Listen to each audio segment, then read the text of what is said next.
Hello to everyone. My name is Tomiris. Originally, I'm from Kazakhstan, but currently I'm studying in Hungary. I'm a student of University of Public Service of Budapest, and that's my first year. So I'm very honored to be here today, to be a part of this beautiful webinar with these beautiful presentations and such an amazing speakers. So I would like to introduce you my topic. International adoption as a construction of social kinship. So in the end, I will highlight the construction of social kinship itself. So the relevance of this topic is due to the paradigm of upbringing that has changed in Russia, according to which every child should grow up and be brought up in a family environment.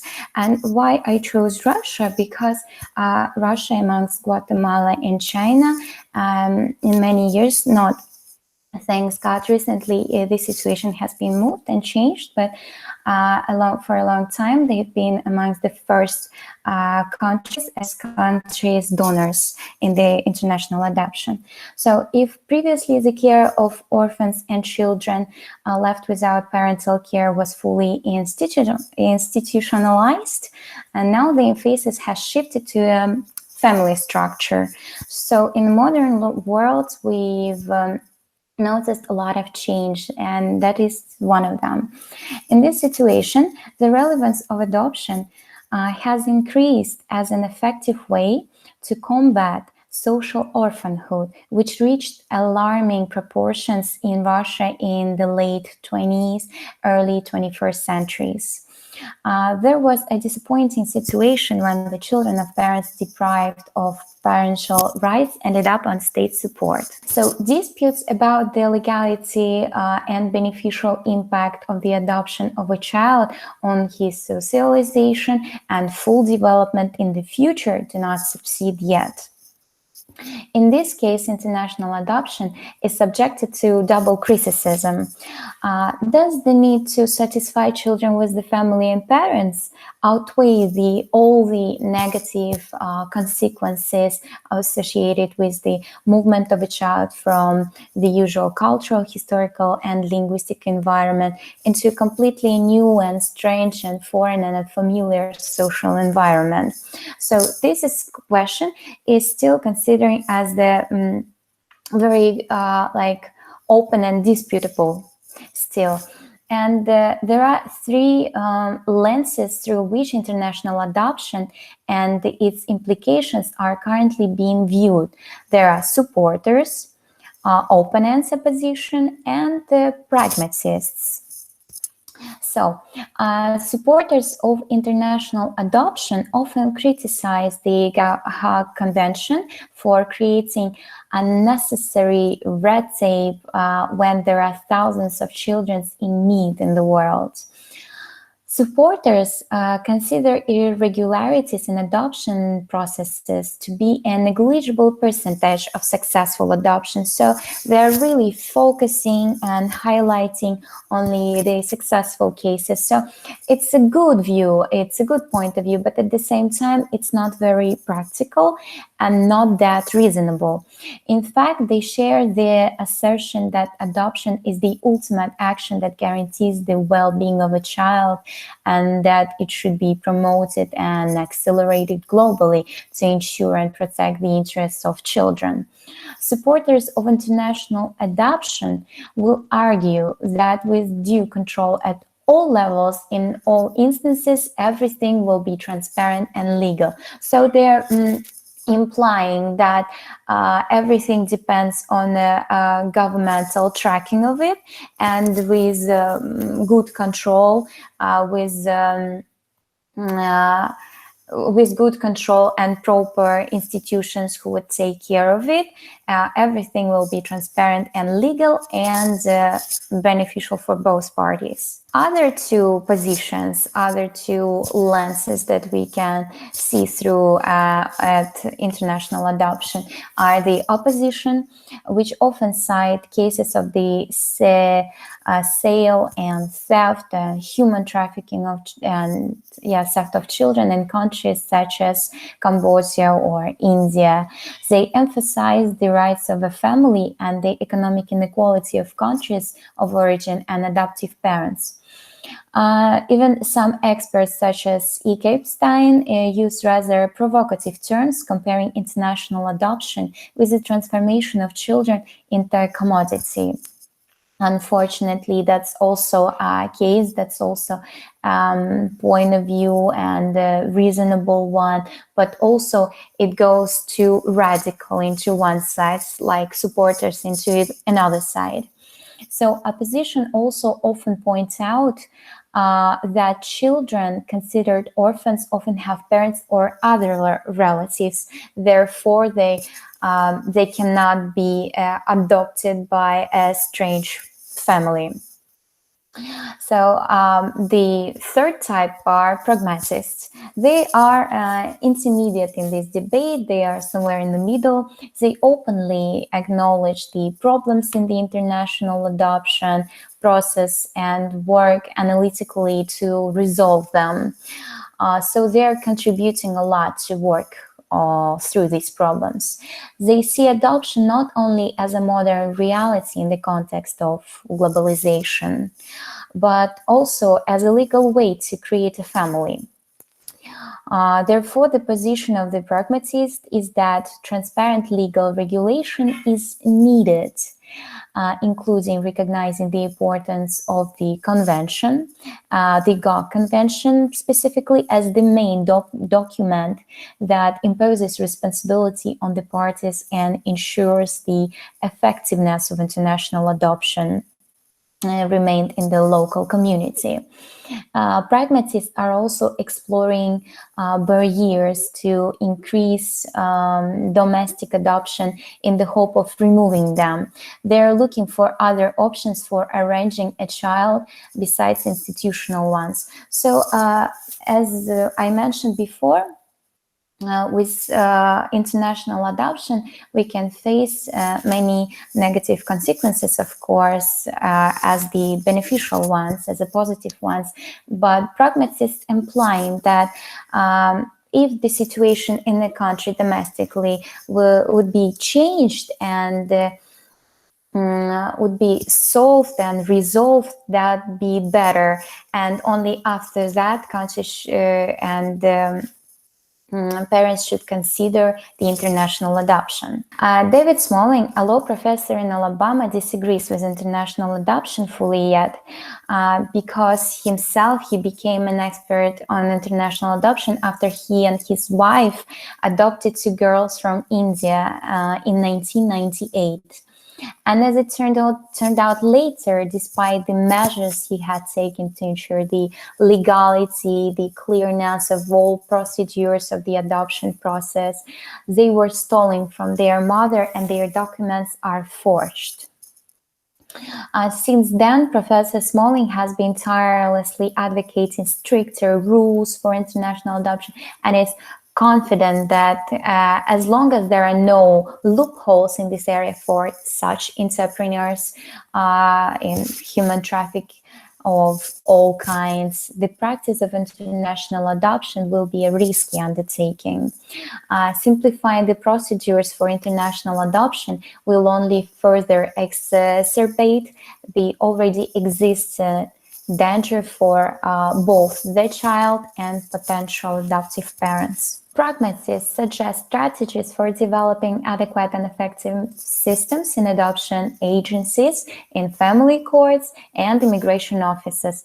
They emphasize the importance of creating a support system for families in difficult life situations in descending countries. These strategies for action include training social workers to manage international adoption processes in a more beneficial way, counseling on maternity and childhood issues, the possibility of temporary placement of a child in a foster family, the creation of temporary kind of day stay groups for children, and other programs that can cover both the biological family and other relatives of the child in order for him to stay in the local and common environment community. The study of the problem of international adoption allows us to draw some conclusions. The constructivist approach to the study of international adoption made it possible to see the differences in biological and social kinship, which is important in the sociological study of this phenomenon. The match of biological and social relationship is the main characteristic as the criteria for success of adoption. So that is the main criteria of success. Adoption, including international adoption, is generally a very complex and multi-dimensional phenomenon, and the difficulty of its analysis is associated with the search of an integrative methodology. But a critical analysis of existing theoretical approaches in sociological knowledge makes it possible to reveal their common basis, methodological basis. So society is created by the activity of people and is constructed by people. The difference between the activity and constructivist approaches lies in the plane on the vertical line, goal and meaning. The meaning of adoption is formed on the basis of the knowledge that a daily worker or regular person has in their arsenal, and has a specifically historical character, which is very regional aspect. The institutionalization of adopting is carried out within a certain symbolic universe. The transformation of the institution of adoption and the change in the meaning of adoption as a daily practice are due to the redefinition of reality and a change in the symbolic universe. The activities of the main parties in this process of international adoption are conditioned by the existing practice, the degree of development of the social sphere, the compliance of the process of international adoption with the Hague Convention for the protection of children and cooperation in the field of international adoption. These programs between countries, all that related to international adoption programs, they are influenced by political relations between them as well as public opinion. So political relations between countries, interstate connection, affecting and influencing these programs mainly. So the state plays a special role here as a guarantor of the legal protection of the rights of the adoptee. So in Russia, China, and Italy, the state has regulatory of nowadays, today's situation, and the permissive functions which guarantees both the transparency of the adoption procedure and the further tracking of the fate of the adopted child through control by the social protection authorities. Based on the existing practices of adoption, it can be assumed that the state will continue to play the role of a regulator of the process of international adoption through such social institutions as guardianship authorities, departments and ministries of social protection of children's rights. The need of interstate international adoption has been questioned for a long time, especially due to high-profile international proceedings concerning the fate of children adopted abroad. The controversy continues both among specialists, sociologists, psychologists, human rights defenders, and among ordinary citizens. The controversy is also fueled by the media, which on the one hand make public examples of successful adoptions of children by famous people, business stars, status people, and on the other tell horrifying stories about the fate of some children adopted abroad with unlikely situations. It should be noted that In countries where there are positive changes in the social sphere, the number of internal domestic adoptions is growing. As an example, as I mentioned before, Russian Federation, where over the past few years, the number of orphanages has decreased, and internal adoption, including disabled children, has grown significantly. So in the future, we see a further reduction in overseas adoption due to the growth of domestic adoptions. But in order to abolish this as a phenomenon or significantly reduce the number of children transferred for adoption abroad, it's necessary to take a more effective, implement a set of measures aimed at preserving the biological family of the child, and this requires a significant amount of materials and times and the sources and a lot of other costs. So, investigation of the dynamic nature of adoption, including international adoption in the near future, will require taking into account not only the meanings and actions of traditional participants in adoption, but also the impact of new reproductive technologies on human reproduction through birth. Thus, the construction of social kinship has three layers. First of all, is the legal basis of the adoption process, in which the state plays the leading role by regulating interstate relations, creating and modernizing the relevant legislation. In other words, the number of children for adoption and the existence of this institution itself is entirely the prerogative of the state. So here also the role of the state is highlighted. The second layer is public opinion, of course, the role of which such should not be underestimated, especially in the modern world, where the speed of information dissemination is extremely high, and the media have the opportunity not only to inform society, but also to shape the public opinion, which also confirms the leading role of the state in the implementation of its social policy. Thirdly, the technological link in the process of constructing social kinship is social institutions that implement in practice the tasks of the state's social policy. And thus the construction of social kinship of international adoption is, you can see through these three very important layers. I finished, as